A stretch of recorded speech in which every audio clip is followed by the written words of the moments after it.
अभी कुछ दिन पहले की बात है। मेरे घर के किचन के नल से थोड़ा पानी टपक रहा था। बहुत कोशिश करने के बाद भी बंद नहीं हुआ, तो मैं मार्केट गया और एक प्लम्बर को लेकर आया। प्लम्बर ने जब तक अपना काम शुरू करा, मैं कौतूहलवश वहीं खड़ा होकर उसको देखने लगा। उसने अपने बैग के अंदर हाथ डाला और हाथ डाल के एक रिंच निकाला। मैंने ध्यान से देखा तो उस रिंच की थोड़ी सी डंडी टूटी हुई थी, बट उसने बड़े प्यार से धीरे से नल को खोल लिया।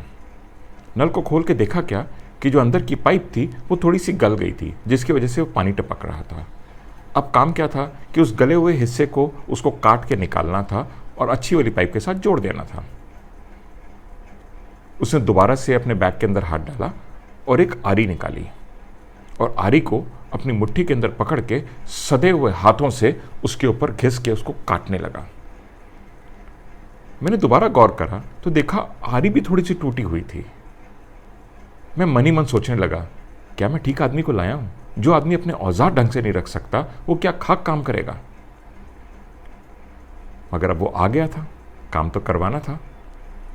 वो धीरे धीरे अपने हाथों से वो काट रहा था नल को और कुछ ही मिनटों में उसने गले हुए पाइप का टुकड़ा निकाल लिया और निकाल के फर्स्ट क्लास वाले पाइप के साथ में उसने नल को फिट कर दिया और काम हो गया। कुल काम करने में सिर्फ 10 मिनट लगे होंगे। काम होने के बाद में मैंने उसको कुछ पैसे दिए। उसने पैसे देखे, गिने, अरे साहब इतने पैसे नहीं बनते हैं, मुझे इसके आधे पैसे दीजिए। मैंने कहा रख लो, पैसे को भी कोई मना करता है? नहीं साहब, हर चीज़ का पैसा फिक्स्ड है। मुझे जितना पैसा इसके लिए चाहिए मैं उतना ही लूँगा, मुझे ज़्यादा पैसा नहीं चाहिए। मैंने दोबारा उसको जोर डाल के बोला, रख लो, इस पैसे के अंदर शायद तुमको एक नई आरी आ जाएगी और हो सकता है एक रिंच भी आ जाए नया। नहीं सर, मैं ज़्यादा पैसे नहीं रख सकता, मेरे काम का जितना पैसा फिक्स्ड है आप मुझे उतना ही दीजिए। मैंने दोबारा से उसको जोर डाला, अगर एक नई आरी होगी और रिंच होगा तुम्हारा काम आसानी से नहीं होगा। हो सकता है सर हो जाए, मगर नए वाले औजार भी थोड़े दिनों बाद वहीं से टूटेंगे जहां से ये टूटे हुए हैं। सर ये औजारों में कोई दिक्कत नहीं है, इनसे मेरा काम चल रहा है। और सर हुनर तो हाथ में होता है ना सर, औजारों में नहीं, ये तो टूल हैं। अच्छा मैं आपसे एक बात पूछता हूँ। मैंने कहा हाँ पूछो। सर आप दफ्तर में किसी भी कलम से लिखते होंगे?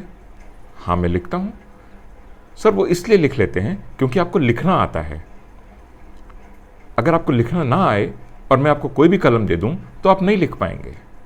ठीक उसी तरह मुझे काम करना आता है, मेरे हाथ में हुनर है, तो औजार या टूल जैसा भी हो मैं काम कर लूंगा उससे। मैं मन ही मन सोचने लगा कि ये बंदा कितनी गहरी बात करके गया है।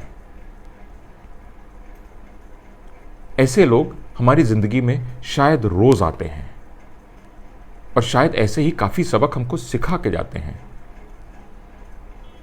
ये जो उसने लेसन सिखाया हमको, ये जो सीख दी मुझे, ये कभी किसी स्कूल में, किसी कॉलेज में, कभी किसी बिजनेस कॉलेज में नहीं सिखाई जाएगी।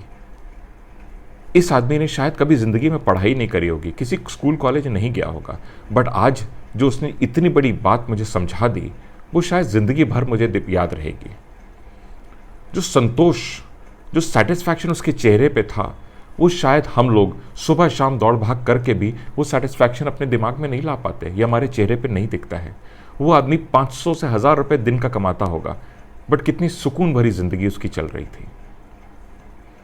जाते जाते मैंने उसको दोबारा पूछा, अच्छा चाय तो पी के जाओगे? नहीं साहब, बहुत काम है, इतने सारे घरों में जाना है, सब घरों में पानी टपक रहा है, पानी बर्बाद ना हो ये भी मेरी एक जिम्मेवारी है। मैं मुस्कुराया, उसको उसके पैसे दिए और उसको जाने के लिए कहा और मन ही मन ये सोचता रहा, ये आदमी आज मुझे कितना बड़ा सबक दे के गया है। हमारी आपकी जिंदगी में ऐसे काफी लोग आते हैं, है ना? आपकी जिंदगी में ऐसा कौन आया और ऐसा आपको कौन सा सबक दे के गया? मैं जानने के लिए उत्सुक हूं। शेयर जरूर करिएगा। धन्यवाद।